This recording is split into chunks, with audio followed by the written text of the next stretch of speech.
Încă lucrează acolo și i s-a propus un contract după facultate. Nu am vrut să mă plafonez, adică având un lucru sigur, am zis să merg să văd cum e și în altă parte, cum este, am văzut partea cu cercetarea, ce se face, de ce ai nevoie în cercetare.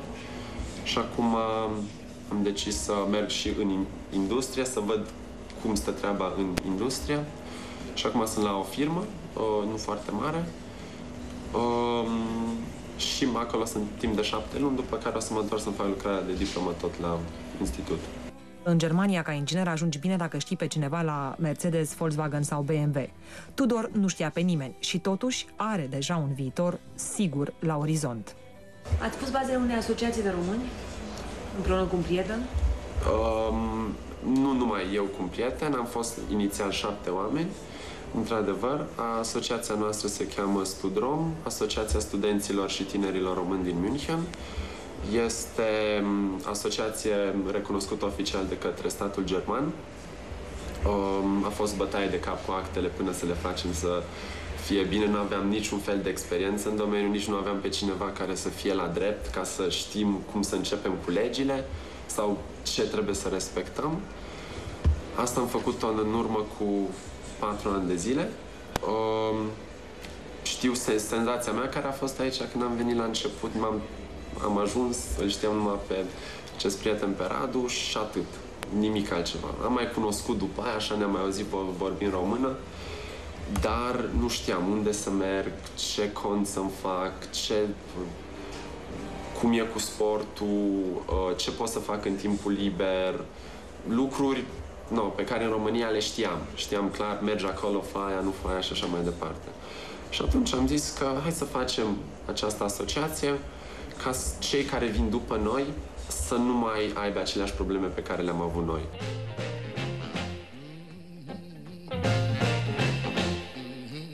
Peste 10 ani? O întrebare foarte bună. În primul rând, un an sigur mai pot să vă spun că o să fiu aici. După aia nu știu. Nu știu, mi-ar plăcea să merg la Viena, nu știu dacă o să merg la Viena. Nu știu. Pe ce domeniu? Îmi place foarte mult ce fac, deși în domeniul acesta meu al telecomunicațiilor, ceva în domeniu în orice caz, deci nu mă văd făcând altceva, pentru că asta îmi place și asta vreau să fac, de-aia am și făcut facultatea asta și... Ce avantaj ar avea Viena prin comparație cu Münchenul? De ce aș alege eu Viena? Pentru că este mai aproape de România ca și ambient. Nu mă simt străin în Viena. În magazine, nu știu, am impresia că sunt în magazine de acasă, pe stradă, nu-i totul perfect, nu-i totul la fel. Trotuarele mai au și găuri, nu sunt toate la linie trase și din punctul ăsta de vedere mă simt mult mai aproape de casă. Walk that walk and talk that talk.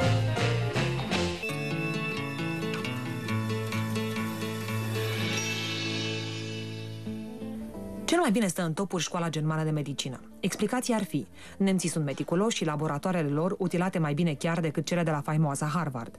Cum crezi că se explică faptul că școala de medicină și implicit de stomatologie de la Heidelberg este atât de bine cotată? E cea mai bună, din Germania și este în top 50 al marilor universități ale lumii.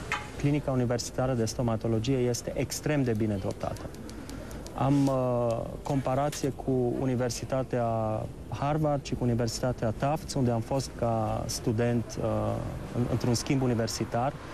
Și acest Kopfklinik din cadrul Universității din Heidelberg este mult mai bine dotat. Și totodată cerințele care le aveau ei la studenți erau mai mari decât cerințele chiar cele de la unele universități din America de renume. Dar pe de altă parte și de aici cred că vine performanța. Da? Și treaba asta este chiar pe stilul german și pe genul oamenilor germani, adică e caracteristică. Alfie Berger era student în anul 2 la stomatologie în Timișoara. Băiat al unui cunoscut medic din orașul de pe Bega a simțit la un moment dat că este momentul să-și ia viața în mâini. Destul fusese băiatul lui tata. A întrerupt școala și a luat-o de la capăt la Heidelberg. Am fost la o școală germană în Timișoara și sigur că chestia asta m-a ajutat foarte mult.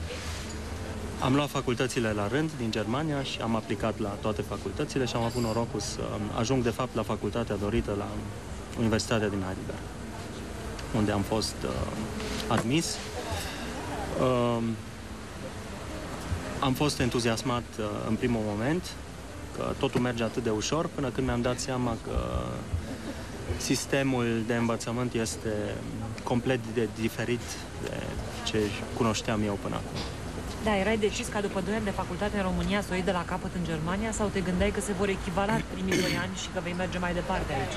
Am gândit că se vor echivala primii 2 ani și am primit de fapt și loc de studiu în semestrul 6 în facultatea din Heidelberg, neștiind că de fapt nu-mi sunt recunoscute cursurile. Fiind acolo în prima zi de facultate, mi-am dat seama că, de fapt, toate șainele, adică cursurile mele, n-au fost recunoscute și a trebuit să pornesc de la început facultatea.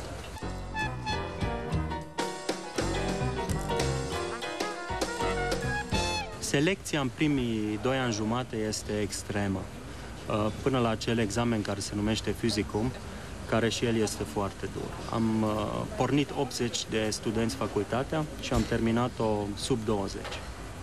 În primul semestru a cursului de propedeutică dentară, cum se cheamă, am început 80 facultatea și am terminat 40. Și selecția a fost foarte... Se știa, pentru că locurile de curs pentru cursul următor erau limitate la 40. Deci orice camaraderie s-a consumat din momentul în care a început competiția, de fapt. Da, a fost o competiție extremă în care fiecare își făcea loc la aparate și la toate facilitățile tehnice ca să termin la timp lucrările respective și eu n-am cunoscut treaba asta până atunci. Și au reușit doar cei care și-au văzut conștiincios de treabă și s-au concentrat. Ai un bun element de comparație. 2 ani de școală în România și încă 5 aici, 5 și jumătate aici în Germania. Care sunt momentele în care putem să comparăm sistemele? Cum diferă ele? Ce le aseamănă? Le aseamănă faptul că, din păcate, ambele sisteme, după părerea mea, se bazează pe pedeapsă.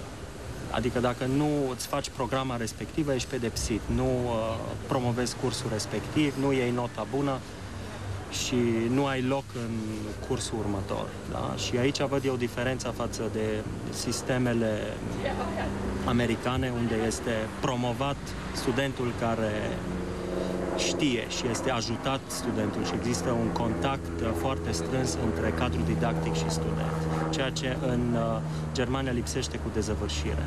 Programele sunt foarte stricte și sunt foarte tehnice și sunt foarte dure.